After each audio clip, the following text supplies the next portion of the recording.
Hey everyone, it's June 2nd, 2026, and while the S&P 500 and SPY keep grinding higher, something strange is happening under the surface.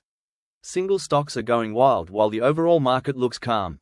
Today I'm breaking down two powerful indicators, dispersion and implied correlation, and why they matter for your money right now. If you're invested in SPY, QQQ, or individual tech stocks, this could help you decide whether to stay aggressive, take some profits, or add protection. First, what is dispersion? Dispersion is the gap between single stock volatility and index volatility. When stocks like Micron, AMD, Broadcom, or Nvidia see their implied volatility spike higher while the VIX on the S&P 500 stays low or drops, dispersion rises. Right now, this dispersion index has climbed to levels we normally only see during major market stress, similar to April 2025 and even March 2020.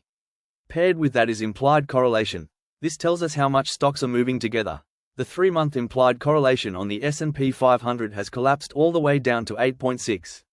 That's an extremely low reading we haven't seen sustainably since July 2024, and it's among the lowest levels going back to 2007. In simple terms, the market is running on a handful of big winners in semiconductors and AI, while most other stocks are doing their own thing.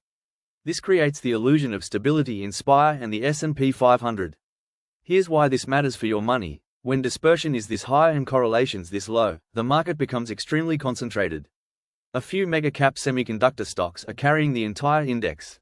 Their big weights keep overall volatility low, but the moment those leaders slow down or reverse, the whole setup can unwind fast. We saw this exact pattern in July-August 2024. Correlations dropped to similar lows, and within a few weeks the S&P 500 fell 10% and the Nasdaq dropped nearly 16% intraday. Today in June 2026, we're seeing the same signals, only this time the concentration in semis is even more extreme. Technology has outperformed the S&P 500 by 18 percentage points in the last 30 days while almost every other sector lagged. This is not a healthy broad rally.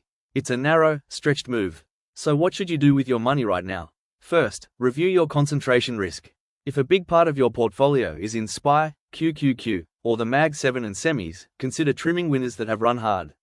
Second, add protection. Look at cheap index puts or collar strategies on SPY to guard against a sudden volatility spike if correlations reset. Third, diversify smarter. High dispersion environments reward stock pickers. Focus on high conviction names with strong fundamentals rather than blindly owning the index. Fourth, watch the catalysts. Broadcom earnings this week and the rest of the semiconductor season are critical. Any signs of slowing momentum could trigger the unwind. And finally, stay flexible. This setup doesn't mean the bull market is over, but it does mean the easy upside may be getting riskier. Cash or defensive sectors can make sense as a hedge while you wait for better entry points. Extreme dispersion and collapsing correlations are flashing a yellow to red warning. They don't predict the exact top, but they show the market is fragile and heavily dependent on a few names. Protect your capital, reduce over-concentration, and stay alert. Markets can stay irrational, but stretched conditions like this rarely end quietly.